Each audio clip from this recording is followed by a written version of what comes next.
Good afternoon. We're here at Free Speech TV, and I'm so pleased. I'm Donna Smith. I'm with Progressive Democrats of America, and I'm welcoming Tulsi Gabbard, who is a representative from Hawaii's 2nd District. We're so thrilled to have Tulsi in Colorado. Thank you. It's a real honor to have you here with us. You're one of the people that we most admire in terms of your work in Congress right now. We know that environment is tough, and we know you bring great grace and honor to what you do in Congress, and we're very pleased about that.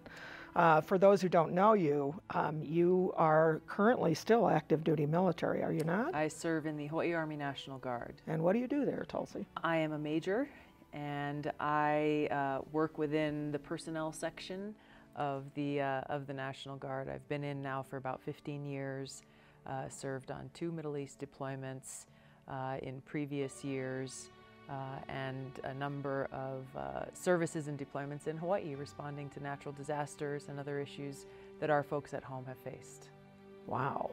How do you make that work with your congressional service? How does it mesh with the times when you have to serve in the Guard? Yeah, you know, I mean, the travel back and forth, I think, is probably the biggest challenge, obviously time, but I think this is one of the things about the National Guard and Reserves is you've got people of all different professions, you know, doctors, teachers, students, people who work in construction, for the post office. I mean, people in almost every single industry you can imagine who make that time, 2 days a month and 2 weeks a year at least, to go in and put on the uniform and go and train and be prepared to serve our constituents at home.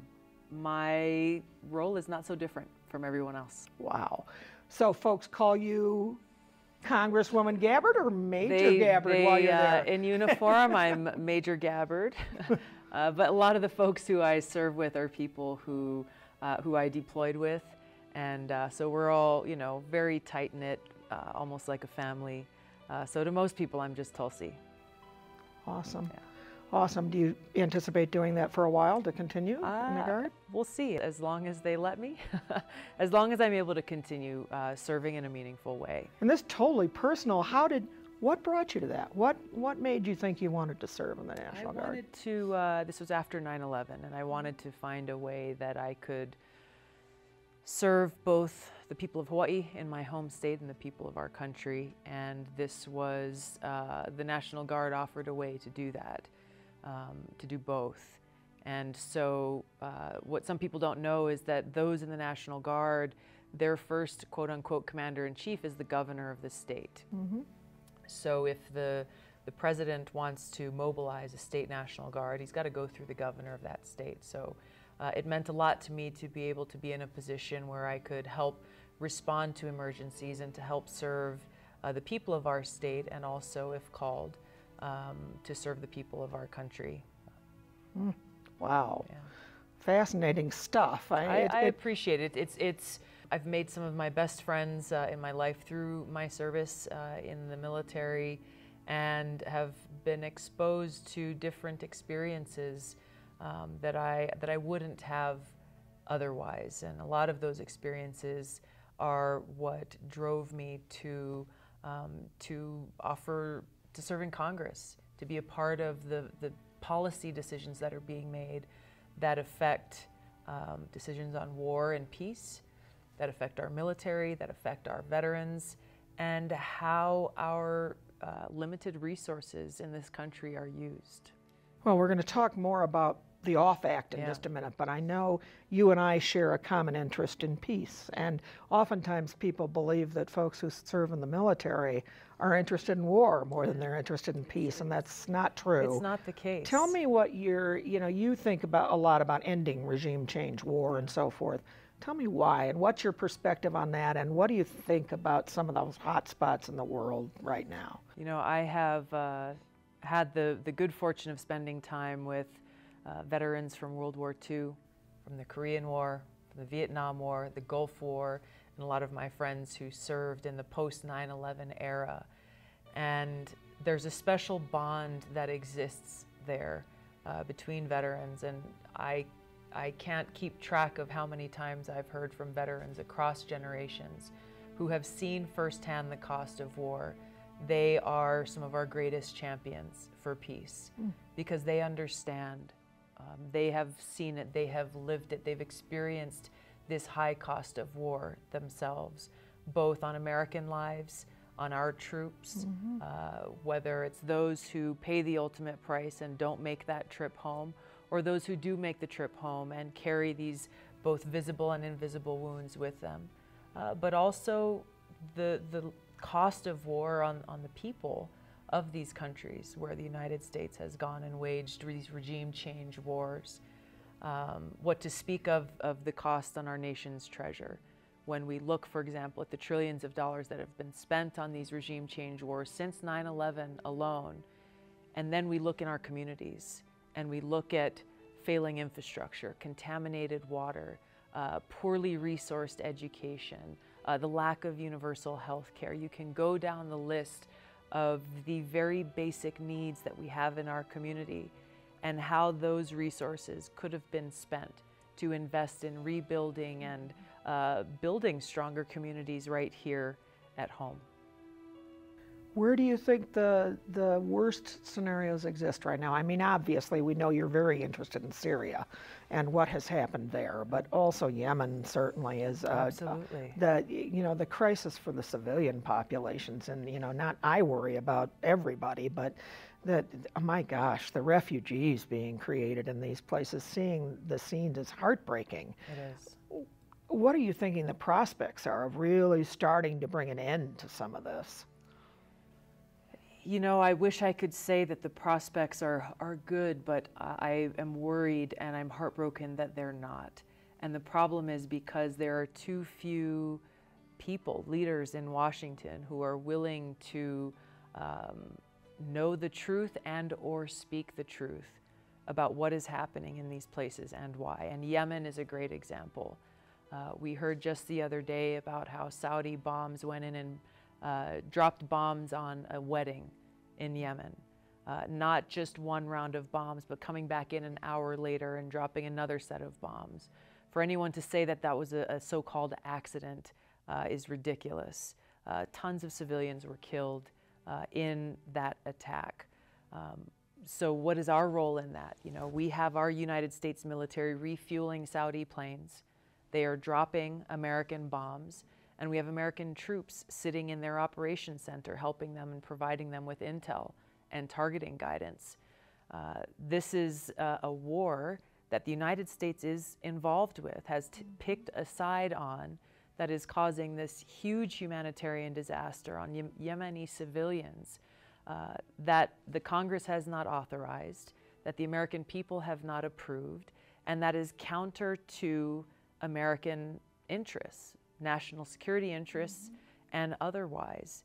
And yet this continues as it has for years, and there is no end in sight. Rather than calling out Saudi Arabia for their actions in perpetrating terrorism around the world, in spreading this Wahhabi Salafist ideology that is common to groups like ISIS, Al-Qaeda, Al-Nusra, Boko Haram. You look at these different terrorist groups who are slaughtering innocent people in different parts of the world. This ideology is what is driving all of them. And Saudi Arabia spends hundreds of billions of dollars to fund schools and teachers teaching this specific ideology around the world. And yet some people in the United States, leaders in the United States, call Saudi Arabia our greatest partner in counterterrorism. Just the irony and the hypocrisy is glaring, and yet too few people in Washington are willing to stand out and speak the truth, and therefore we can't have a vote. We can't have a vote on these issues. Bernie Sanders led a bipartisan resolution to the Senate to try to end these atrocities in Yemen, and that vote was blocked. A similar vote was attempted in the House, and that vote was, the resolution was essentially rewritten into something that originally denounced Saudi Arabia's actions, and the final draft ended up praising Saudi Arabia. So it's these kinds of things that if people understand the truth, as with most things, you can follow the money trail. And you can Yes. see how Saudi Arabia, for example, along with other countries like Qatar and others, but they fund think tanks in Washington. They fund different media groups. They fund lobbyists. And so you think about who's influencing American policy. If you look and you pull apart the curtain, the answer is there. Yeah. Well, we're going to count on you to be one of those voices of truth, Absolutely. continuing to speak, because the American people can't know unless we have voices of truth And that's speaking what's on interesting, Donna, and PDA has been a tremendous partner in spreading the word on these important issues. Is that when I talk with people and I hear from people, and they get these issues, they're very easy to understand, and they get very quickly, this is not in the interest of our country. Why are we doing this? This is not in the interest of the people in these countries. Why are we doing this? And yet Washington exists in this bubble that is so detached from where the American people are and where the consequences of continuing this destructive interventionist foreign policy, where that will continue to lead us. Agreed. Wow, it's so important. And you know, you're telling the truth in lots of areas. And one of the areas that I know that PDA folks are so thrilled that you're working is on the OFF Act. Yes. The OFF Act for a healthy, getting off fossil fuels. Thank goodness. Yes. 100% renewables by 2035. Why do you think we're gaining so many co-sponsors right now, including, we're so excited, one of our own, Jared Polis of Yes. Colorado, one of your colleagues, just signed on as a co-sponsor. Yes. What do you think the energy behind that is right now? The energy is coming from people and organizations like yours all across the country who are calling their congressmen and saying, hey, why aren't you a co-sponsor of this legislation yet? Yeah. The way the process works is not very complex, where if people are feeling strongly about an issue, you got to call, email, tweet, and Facebook message, whatever, your representative and ask them what their position is on these issues, whether it's the environment, peace and war, a number of other things that we're so concerned about. As you know, we have over 400 organizations across the country who have endorsed the Off Fossil Fuels Act. More and more people now, I think we're up to 35 co-sponsors on the legislation that when we introduced it, a lot of people said it was too aggressive and it went too far, too fast. But I think what more people are realizing is that the time is long overdue for real impactful change. And we have to move with a purpose, as we say in the military. You can't just dawdle along given what's at stake with our environment. Well, you've been at environmental stuff a while, correct? Yeah, I have. That's really what brought you to public service in the first place, isn't it? Yeah. I mean, I read some stories about you as a young woman. Not that you're not young now, because you are, but wasn't that something you did very early? It was. Yeah. It was. Yeah. Growing up in Hawaii, it's a beautiful place. Mountains, ocean, water, just everything. And so growing up there, and even culturally in Hawaii, you kind of grow up in a culture that values and respects Mother Earth, understands that really we draw our sustenance in life. Water is life. Land provides us with food. The ocean provides us with a playground. And so for those of you who surf. For those of us who surf, yes. So as a teenager, I started a nonprofit in Hawaii called the Healthy Hawaii Coalition, and really the focus was on water, because I just, from personal experience, I'd be paddling out to go surfing, and people are throwing trash, and there's trash floating in the water. There were efforts in Hawaii to build landfills over some of our biggest water aquifers, risking damaging and polluting the very source of our drinking water, which is beautiful and clean. So I wanted to try to do something a little different to see how do we start to change this. And I created a 2-day educational program for elementary school-aged kids. That day one was a skit called The Adventures of Water Woman and Oily Al. And who was Water Woman? I was the original Water Woman. I had my blue surf shorts and a blue cape and everything. And we took this program, had a coloring book, an activity book for the kids, but basically Water Woman would go and save the day every time Oily Al was about to do something that would damage the environment, and teach basic, simple lessons to the kids about how our everyday actions can either positively or negatively impact our home. And it was amazing to me, I think I was 16 or 17 at the time, to see in these kids who were in 2nd, 3rd, and 4th grade, kind of see the light bulb go off in their eyes as they saw things that they could relate to in their own lives, things they might have seen around in their house, or if they threw their soda can out the window of the car, or things like that. And to see that kind of difference was inspiring to me, to know that I wanted to continue down that path, to be in a place where I could make a difference for our home. Wow, and you've certainly made the most of that. I'm working on it. I'm working on it. And I saw recently you sent out a message about Scott Pruitt and about, I can't think about the OFF Act and making progress on that without thinking about Scott Pruitt. Yeah. And what do you think about that situation? What chance do we have of protecting our climate and environment when we've got that going on at the EPA? To have someone leading the EPA who very directly undermines the mission of the Environmental Protection Agency is a travesty. And so it requires, for the time that he is there, or whoever may end up replacing him, at the federal level, we've got to remain vigilant and continuing to push back wherever we can on the attempts to repeal and pull back on a lot of the progress that's been made. But what I know a lot of folks in Hawaii are doing, here in Colorado and California and states across the country, counties and states are taking action so that even if the federal regulations end up being drawn back that protect our environment, then the counties and the states are taking action to say, hey, look, we've got to do what we can to continue to protect what we know is precious in our homes.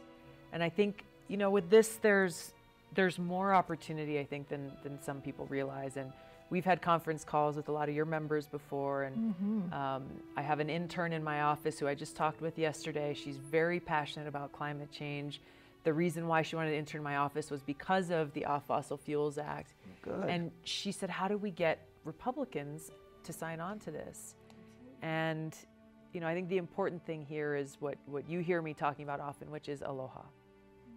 Reaching out to people with respect and with care, even if they may come from a different place ideologically, or they hold different political views. Because what I have found is once you start to have a conversation that is based on the common ground that we share, each of us comes from a home that we probably love, and families that we care about, and a desire to have a good future, whether it's for our kids or for our families or the next generation to come. And when we start our conversations there, rather than from an antagonistic, I'm better than you because I care about this or that, and both sides are guilty of this. If we start from a place of finding common ground and basic humanity, then that's where we can begin to find ways to make progress. I wonder if that's why we saw recently, and we've seen it before, that the Washington Post and the Atlantic and other publications talk about you specifically being one of those few Democrats that Republicans like in many cases. Is that why you think it is? Because you treat people with respect regardless of ideology? What do you think that is about you that makes Republicans who might be less likely to trust a Democrat like you? I do my best to live aloha, to live this life of aloha. That whether it's someone of a different religion, different politics, different race or ethnicity, or all the things that make us unique in this country, to treat them with respect and to come in and begin that conversation, that relationship there. And by doing that, or through doing that, during my time in Congress, I have found opportunities to work with Republicans on a number of issues where we might disagree and vote differently most of the time. I'll give you one example. A congressman from Virginia, who's a very conservative Republican, an Army veteran, former prosecutor in his state. He and I have partnered up to end the federal prohibition on marijuana. something that many people might be surprised by, an unlikely partnership. But he recognized the same things that I have about how dangerous it is for us to continue to keep this archaic policy in place, how many families with children or elderly or people who are sick are not able to benefit from the benefits that come from medical marijuana and CBD that have been proven time and again, and people who are being imprisoned and run through our criminal justice system just for using or possessing a substance that is far, far less dangerous than alcohol. This is one example of many where you found this unlikely partnership between a Democrat and a conservative Republican, because this is an issue that we both care about and we know it would be good for our country to enact. I work with Rand Paul on issues relating to both civil liberties as well as ending our interventionist foreign policy overseas. So if we look for it, there are so many opportunities to work with those who we might not think of as likely partners. And that's where I believe there's opportunity in this country to bring people together, to build those bridges, to find that common ground through this aloha, this respect for each other. And that's what I hope to be able to continue to do. I'm sure you will.